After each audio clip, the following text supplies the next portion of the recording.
Shalom Bapak Ibu Saudara yang terkasih dalam Tuhan. Selamat pagi, mari bersama-sama. Pagi yang baik ini datang pada Tuhan. Berikan ucapan syukur yang terbaik bagi Allah kita. Mari bersama kita tundukkan kepala dan kita berdoa. Kami bersyukur ya Tuhan, pagi hari ini kami boleh bangun dalam kondisi yang baik. Dan tiba saatnya kami akan memberikan ucapan syukur kami. Berkati setiap kami Tuhan, sehingga apa yang kami kerjakan boleh memuliakan nama-Mu. Terima kasih Bapa, dalam nama Yesus. Haleluya. Amin.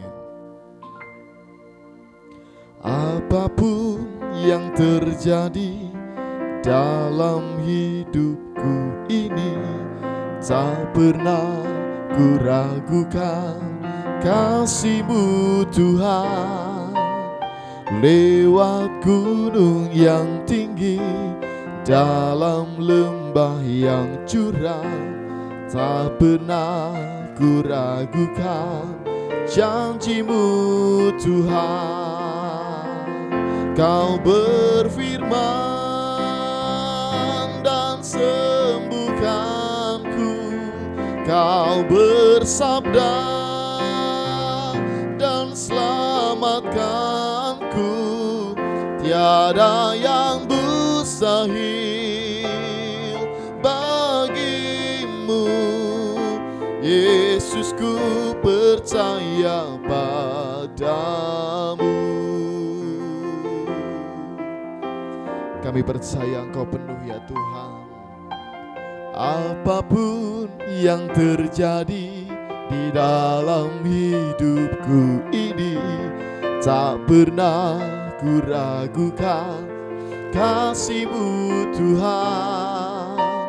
Lewat gunung yang tinggi, dalam lembah yang curam, tak pernah ku ragukan janji-Mu Tuhan. Kau berfirman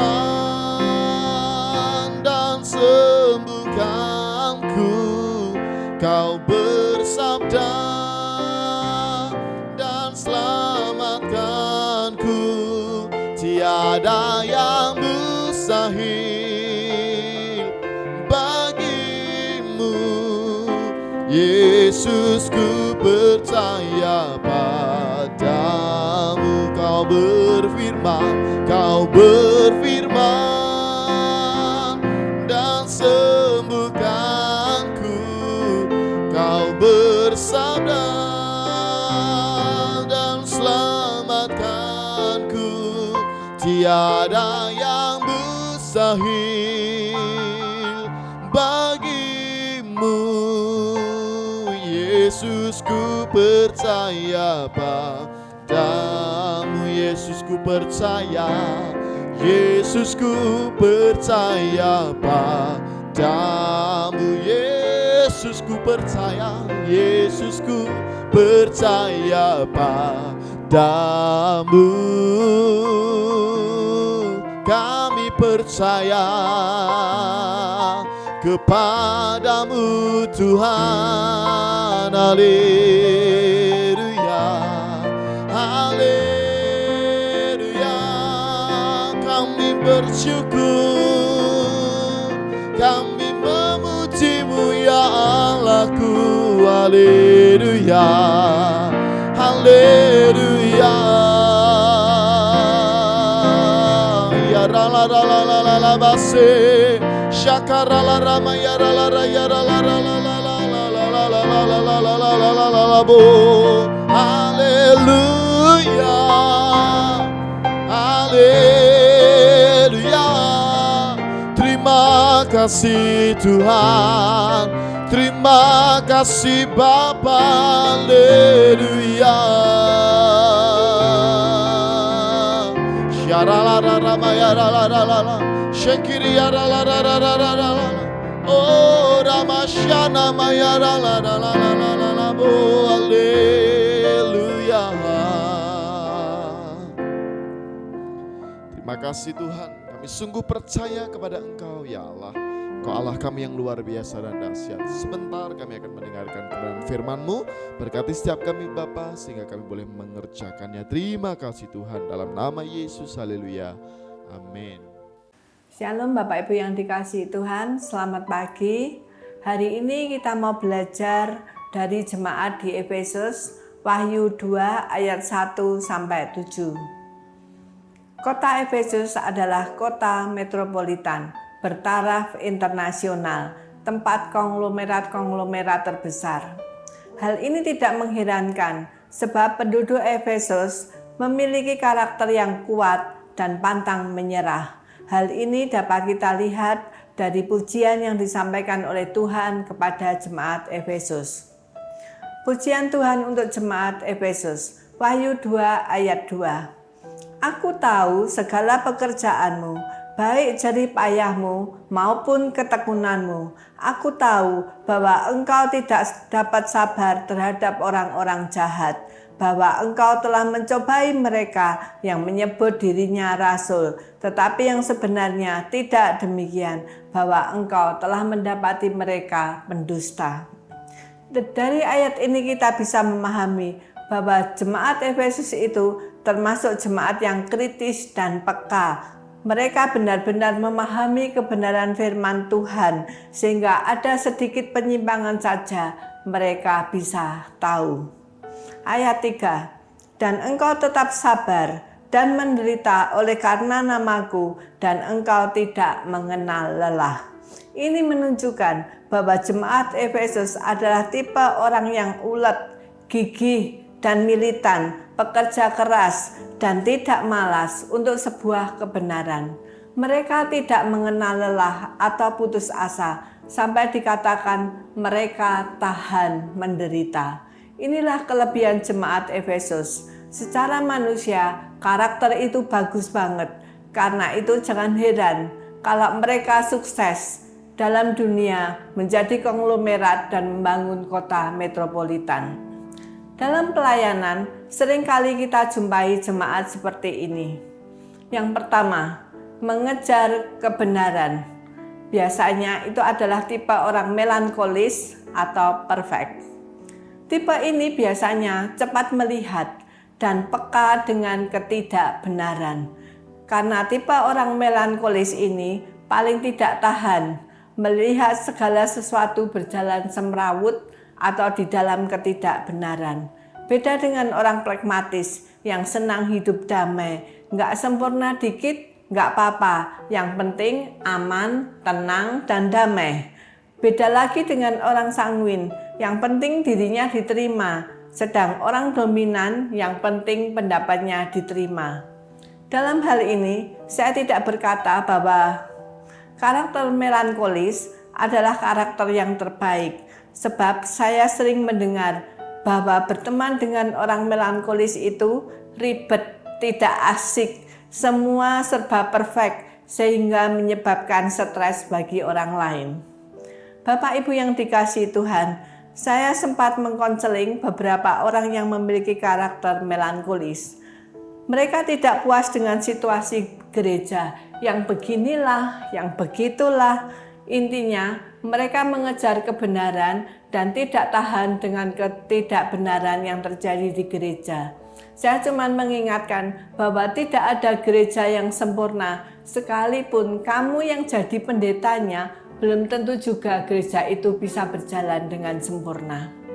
Hati-hati saudara, jangan sampai kita menjadi seperti jemaat Efesus. Karena gereja itu adalah bengkel manusia untuk meluruskan dan menempa kebenaran. Dan untuk mewujudkan kebenaran itu perlu proses. Jangan sampai ketika proses itu berlangsung, kita sudah capek sendirian dan kehilangan kasih mula-mula. Oleh karena itu, jadilah jemaat Efesus yang tahan menderita dan gigih berjuang tetapi tidak kehilangan kasih mula-mula. Yang kedua, kehilangan kasih mula-mula. Ayat keempat, namun demikian aku mencela engkau karena engkau telah meninggalkan kasihmu yang semula. Mengapa Tuhan tidak menginginkan kita kehilangan kasih mula-mula? 1 Yohanes 4 ayat 8. Barang siapa tidak mengasihi, ia tidak mengenal Allah, sebab Allah adalah kasih. Jadi saat kehilangan kasih mula-mula, mereka kehilangan power Allah dalam hidupnya. Yang bekerja adalah logika dan kekuatannya sendiri, bukan kekuatan Tuhan melalui manusia. Contoh, runtuhnya tembok Yeriko. Di sini kita melihat bagaimana Tuhan bekerja melalui manusia, karena saat Tuhan bekerja, pasti ada kedahsyatan dan kemuliaan Tuhan dinyatakan. Tetapi kalau kita bekerja sendiri, seringkali yang kita lakukan hanya terpola oleh kebiasaan kita saja. Oleh karena itu, mengikut Tuhan adalah perpaduan antara kasih dan ketaatan. Di satu sisi, kasih, karena mengikut Tuhan adalah kasih karunia. Tetapi di sisi lain adalah salib, yaitu menyalibkan kedagingan, supaya kita bisa menjadi seperti Kristus. Jadi kasih dan ketaatan harus berjalan seimbang. Sebab kalau kita terlalu berkiblat pada kasih, kita akan jadi anak Tuhan atau prajurit Tuhan yang cemen atau manja. Sebaliknya, terlalu menekankan ketaatan tanpa kasih bisa membuat manusia itu tidak mengenal Tuhan. Dia akan merasa lelah dan akhirnya bisa meninggalkan Tuhan. Penerapan ini juga harus diterapkan pada diri kita sendiri. Di satu sisi kita harus mengasihi diri kita sendiri, tetapi di sisi lain kita juga harus mendisiplin diri kita sendiri. Sebab kalau kita terlalu melandaskan kasih, kita akan menjadi pribadi yang malas, manja, tidak bisa menyalibkan kedagingan dan tidak bisa hidup seperti Kristus telah hidup. Demikian juga halnya kalau kita terlalu menerapkan ketaatan tanpa mengenal kasih Tuhan, maka hidup kita akan menjadi seperti robot, penuh tekanan, dan pada akhirnya bisa meninggalkan Tuhan. Karena itu kasih dan taat harus berjalan seimbang. Kalau kita mengenal kasih Tuhan dengan benar, saya yakin dan percaya ketaatan itu akan berjalan dengan sendirinya. Yang ketiga, tidak mengenal kasih agape. Banyak orang Kristen yang berkata mengenal Tuhan, tapi belum pernah merasakan kasih agape, baik dari Tuhan secara langsung atau kasih agape dari Tuhan melalui manusia. Kasih agape adalah kasih walaupun, kasih tanpa syarat, kasih tanpa tuntutan, beda dengan kasih filio, yaitu kasih persahabatan atau eros, kasih yang mengandung birahi. Oleh karena itu, konsep mengikuti dan melayani Tuhan adalah menerima, seperti Maria. Karena itu Tuhan berkata, Maria telah memilih bagian yang terbaik, yang tidak akan diambil daripadanya. Lukas 10 ayat 42. Sementara kepada Marta Tuhan berkata, Marta, Marta, engkau khawatir dan menyusahkan diri dengan banyak perkara. Lukas 10 ayat 41. Marta belum mengenal kasih agape Tuhan, karena yang keluar adalah dari hati nuraninya atau pikirannya sendiri. Sehingga Marta berkata, Tuhan, tidakkah engkau peduli bahwa saudaraku membiarkan aku melayani seorang diri? Suruhlah dia membantu aku. Lukas 10 ayat 40b. Demikian juga dengan kita. Kalau kita tidak merasakan kasih agape dari Tuhan, kita akan seperti Marta. Kalau melayani, banyak komplain karena kita memakai pikiran kita sendiri. Pemahaman kita tentang kasih agape itu hanya sebuah teori karena kita belum merasakannya. Contoh, Yesus mati untuk menebus dosa kita. Ini adalah kasih agape yang Tuhan berikan kepada manusia. Kita tahu bahwa itu kasih agape, tapi hanya sekedar tahu sebagai pengetahuan, tetapi kita tidak merasakannya. Oleh karena itu, kita dengan mudah meninggalkan kasih Allah karena kita tidak merasakannya. Di ayat 5 dikatakan, sebab itu ingatlah betapa dalamnya engkau telah jatuh, bertobatlah dan lakukanlah lagi apa yang semula engkau lakukan. Jika tidak demikian, aku akan datang kepadamu dan aku akan mengambil kaki dianmu dari tempatnya jikalau engkau tidak bertobat. Tuhan katakan, sebab itu Ingatlah betapa dalamnya engkau telah jatuh. Betul saudara, orang yang meninggalkan Tuhan, Sang Juru Selamat, penuntun jalan kebenaran dan kehidupan, adalah orang yang sudah jatuh ke tempat yang dalam. Dan Tuhan rindu supaya kita bertobat dan kembali kepada Tuhan. Kita kembali manunggal dengan Kristus dan tidak berjalan sendirian, tetapi bersama dengan Kristus. Ayat 6, tetapi ini yang ada padamu, yaitu engkau membenci segala perbuatan pengikut-pengikut Nikolas yang juga aku benci. Jadi, yang tersisa dalam diri kita tinggal kebencian terhadap hal-hal yang buruk, yang tidak sesuai firman Tuhan, yang juga dibenci oleh Tuhan. Sementara power kehidupan Tuhan yang Tuhan berikan dalam hidup kita sudah hilang. Oleh karena itu dikatakan di ayat 7 sebagai ayat penutup, siapa bertelinga hendaklah ia mendengarkan apa yang dikatakan Roh kepada jemaat-jemaat. Barang siapa menang, dia akan kuberi makan dari pohon kehidupan yang ada di taman Firdaus Allah. Adakah kita serupa dengan jemaat Efesus? Mari Bapak Ibu Saudara, pagi hari ini kita masuk di dalam doa sejenak. Kita akan melakukan perenungan pribadi. Adakah kita hari-hari ini sudah kehilangan kasih mula-mula kita? Atau justru kita belum pernah mengenal kasih agape Tuhan, sehingga kita dengan mudah meninggalkan kasih Allah? Bapak Ibu Saudara yang dikasihi, mari kita datang pribadi, lepas pribadi kepada Tuhan. Biarlah Tuhan berbicara kepada kita masing-masing pada pagi hari ini dengan kekuatan baru yang akan Tuhan nyatakan dalam hidup kita, bahwa Tuhan rindu kita senantiasa manunggal dengan Kristus. Kita hidup bersama dengan Kristus. Jangan pernah kita tanpa sadar meninggalkan Kristus dan kita melangkah menurut logika dan pikiran kita sendiri. Bapa di surga, pagi hari ini kami berdoa Tuhan, bagi setiap anak-anak-Mu yang datang kepada hadirat-Mu pada pagi hari ini. Engkau jamah mereka Tuhan, Engkau lawat mereka di dalam nama Tuhan Yesus Kristus.